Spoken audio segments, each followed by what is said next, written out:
East Africa's largest cruise vessel, a trailblazer for marine tourism. The 3.5 kg RT, 92.6 meter long, 17 meter wide, and 20 meter high vessel has a capacity of 1,200 passengers, 400 tons of cargo, 20 small vehicles, and 3 trucks. It was completed by 2 South Korean companies, Gas Entech and Gangnam Corporation, after groundbreaking in 2019 at a cost of $43 million. After the final touches, the vessel will have a VVIP section for heads of state as well as regular VIP facilities, including a first-class section with a capacity for 60 people, business class for 100 people, and second class for 200 people. The economy class shall have a capacity of 834 passengers. The vessel is equipped with an elevator, clinic, a disco, and a music band for entertainment. The ship is expected to ply Lake Victoria, providing a key transport and trade network between Jinja and Port Bell in Uganda, Kisumu in Kenya, and Mwanza, Bukoba, Kimondo, and Musoma in Tanzania. The trail-blazing MV Mwanza, Hapa Kazi II, which was the vision of Tanzania's late president, John Pombe Magufuli, is a game-changer for the East African region, plugging into the standard gauge rail, SGR, between Dar es Salaam and Mwanza as well as across the East African region in general. According to the East African Weekly Gazette, in 2019, the East African Community, at a joint ministerial meeting on strategy for Lake Victoria, integrated a transport program, which revealed that Lake Victoria's transport infrastructure has the potential of generating $60 billion worth of trade annually but currently only realizes around $6 billion for the 3 East African countries combined that share Lake Victoria. Although 3.5 kg RT is literally a drop in the ocean compared to ocean-going cruise liners that tip the scales at up to 140 kg for Lake Victoria, which in its own right at 68,800 square km is almost 3.5 times the size of kingdom states like Eswatini, MV Mwanza Hapa Kazi II has reawakened the potential of marine tourism in the East African hinterland, which can be emulated by Uganda and Kenya.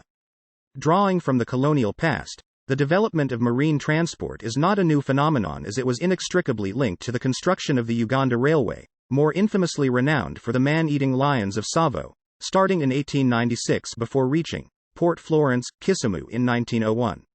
Ostensibly, its construction was intended to protect British imperial interests in Egypt and beyond. Early travelers to sail the hinterland lakes included Italian Prince Luigi Amadio on the scientific expedition to the Ruwenzori Mountains in 1906, former British Prime Minister Sir Winston Spencer Churchill on his African journey in 1907, former U.S. President Theodore Roosevelt in 1909, and Ernest Hemingway, the famous 20th-century writer, in the latter half of the 20th century. The new vessel should be able to stimulate interest in the sister states driven by their governments. They may follow in the footsteps of the aviation sector, which witnessed the revival of national carriers in the airline sector, including Rwandair and Air Tanzania, followed by Uganda Airlines, launched within the space of 5 years of each other, driven by their respective presidents. In the case of Uganda, where a feasibility study was carried out for the revival of the national airline under the framework of the National Planning Authority and Vision 2040, on the directive of the Presidential Economic Council, this led to the successful revival of Uganda Airlines in 2018.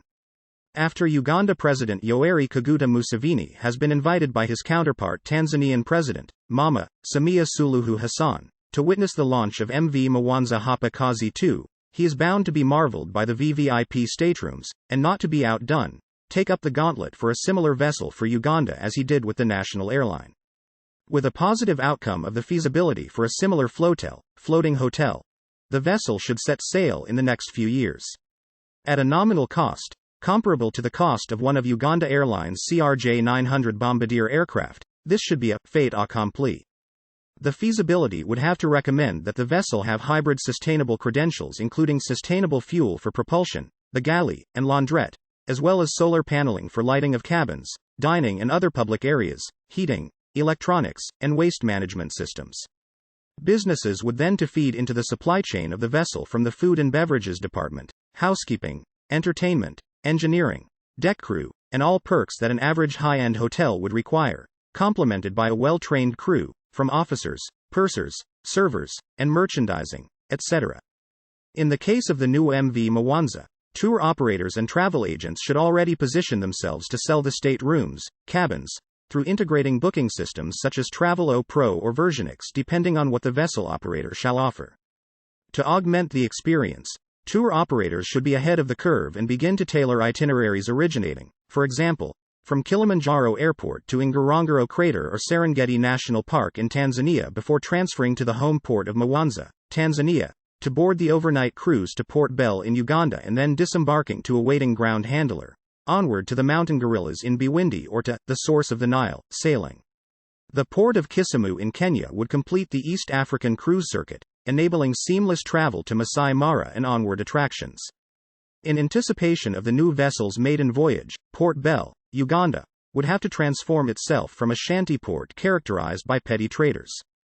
The new port would need to be a modern facility worthy of an international port of entry, such as the Entebbe International Airport, with arrival and departure terminals, a VIP lounge to complement the ship's VIP staterooms, duty-free, a restaurant, taxi service, shopping, long-term parking accommodation, and other spin-offs that shall accrue from the refurbishment. According to Alex Maboni, CEO of Uganda Shippers Council, the Port Bell Quay, which is only 85 meters long by 50 meters wide, will have to be lengthened to accommodate the 96-meter-long vessel. He also recommends that the current depth below deck shall also have to be dredged from 3.5 meters to about 6 meters. Safety management and emergency response systems, environmental management, and public health shall be paramount to ensure travel with peace of mind, not forgetting a reconstituted Marine Patrol and Rescue Force in compliance with maritime conventions and agreements such as SOLAS, Safety of Life at Sea, Maritime Labor Conventions, International Maritime Organization, IMO, International Convention on the Prevention of Pollution of Ships, MARPOL, and for the private sector, a peer marine tourism association to champion interests of sustainable tourism as part of the blue economy. The author is an ex-seaman with the 85 kgRT Disney Magic Cruise Line, DCL, originally sailing out of its home port at Canaveral, Florida, between 1999-2000. More news about cruising.